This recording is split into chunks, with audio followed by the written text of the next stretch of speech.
the closing ceremony about to start for day one at Agile Open 2014. I have Garrett Borunda, trying to pronounce it right. Great job. Thank you. Your first time here, you mentioned. That's correct. What are your takeaways? What's your impression from day one? So this has been an awesome experience. I'd heard a lot about the conference before. Been kind of starting up in the Agile world and getting to know our people and networking. It was really exciting for me to come here. But even my excitement and all the things I'd heard didn't prepare me for how incredible it was going to be.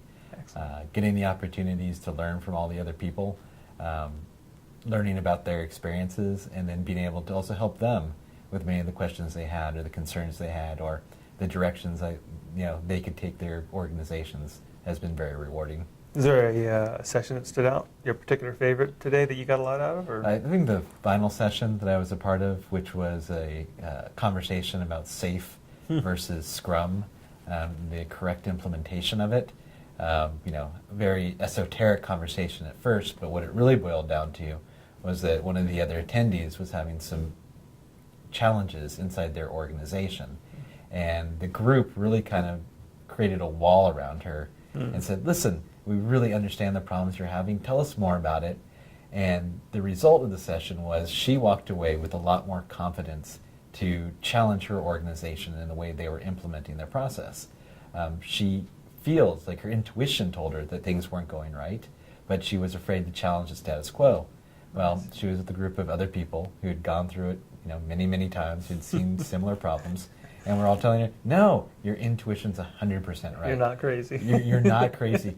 Go back, and here are the 3 or 4 things you really need to discuss off the top. There's more after that, but go home, talk to your folks, get them aligned. If you need any support, give us a call. We're happy to be there for you. That's so cool. It's like an impromptu coaching session happened right there in the spot, right? Exactly. And the whole community effect, which I felt all day, and it was really there, helping her out. Yeah, so tell me about that, the community. What have you seen that surprised you about who's here? And that's a great thing that's here, right?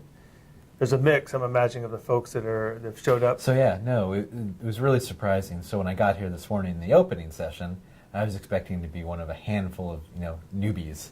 But as it turned out, upwards of half of the attendees are new to the conference and to the format, and new to Agile in general. So that was really surprising for me. And then it was a really nice mix of people who are in industry and coaches and other people who are really, again, here for the community and helping to develop the community and spread the information. Very cool. Is there any sessions that you saw that you couldn't go to or tomorrow that you're looking forward to? Well, the one I'm looking forward to tomorrow is my own. That's what I was going to ask about. Yeah, so tell us about that. So that was great. I got here first thing in the morning, and the facilitator really wanted to get new people who have never hosted a session before. And she, continually said, trying to push that. And I said, what the heck? I'm going to try it. Yeah. So tomorrow I'm going to do a session on, the power of the story, how to help, lead organizations or help organizations make change by leveraging stories, and I'm really excited to go ahead and lead that conversation. Yeah. What's that journey been like for you? Because you said you kind of stumbled across realizing, wow, I've been using the power of story for a long time without realizing it, and now that you see there's a lot of research behind this. So tell us a little bit more about that for folks that would. So one of the most interesting things is, you're right, I went in and started doing a lot more research because I've always been inspired by stories. My family's very big into telling stories as a way of communicating and capturing the past. So I started doing some research. And one of the things I ran across was a study that came out of Stanford in the early 2000s that talked about how to communicate the fact that this particular company doesn't do layoffs, that they're all about holding on to their people. And so the study basically communicated that thought in 4 different ways. One was strictly data-driven. One was part of an employee handbook. One was a combination of data and the story. And the 4th one was just a story about how important it was to keep people on to the company, and it told a story about a particular individual that the company went out of their way to keep. And then they polled all these people regarding which one was most effective, who really got the message that they held on to their people. Well, the one that far outshined all the others was the story alone. Even the story in the data wasn't as powerful as the story alone. So that really, hearing that there was a study, a scientific study, that kind of backed up what my impression was about the power of the story really got me going even further. So then I started getting online, doing TED Talks, checking books out from the library, et cetera, et cetera. And my passion continues to grow. That's that. very cool. Yeah, you're not crazy if the story's a good thing. Yeah. so I wish I'd be able to catch that one. Any final thoughts for someone who's like not sure, who hasn't been here before?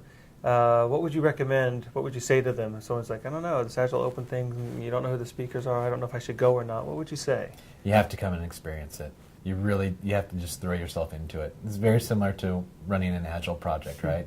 You hear about Agile, you wonder about it, you read the literature, but until you throw yourself into it, you don't really know what the possibilities are. All right. Oh, and one more. I'm going to do one more little sneaky plug. You didn't see this coming. But your background, you have a lot of background experience with QA, right? That's correct. And we haven't had a chance to hear from anyone from that area today. What would you say as far as why Agile is important to QA? What should we be talking to? What should the conversations around QA be regarding Agile and Scrum? Just give us a top thing or two that's on your mind that's important. If you give a message to companies or the QA folks about Agile and the role for QA, what would you say? So I think there's really two things that are most important for QA to be successful in the Agile environment. The first one's technical. You really need to invest in your automation. And by investing in your automation, your ability to keep sprints on track and to get the product that you want that's most meaningful to your customers is really enhanced by your ability to do quick automated testing. The second thing, which is even more important than the technical aspect of it, is inclusion of QA as team members. So you've heard it time and again. It's not QA, dev, the UX team, etc. It's just the team. And by leveling that field, making everyone part of the team, enlisting them towards a common cause, you get more out of them. Not only do you get more out of them, there's more mutual respect because they are part of the team. And what I've found over the years is that by making them as part of the team, it actually gives more opportunity for QA folks to stand up and say, hey, you know what? There is that little coding thing. It's just scripting. Can I take a shot at it? Yeah, why not? And it has been an opportunity for people to develop their careers, either into the development side of the house or to become Scrum Masters or product owners. So again, all about the team. I think that's the most effective thing, not only for QA as an organization, as a discipline, but also for QA individuals. Very cool. I appreciate that. Good insights. Thank you for your time, Garrett. Scott, Appreciate always a it. pleasure.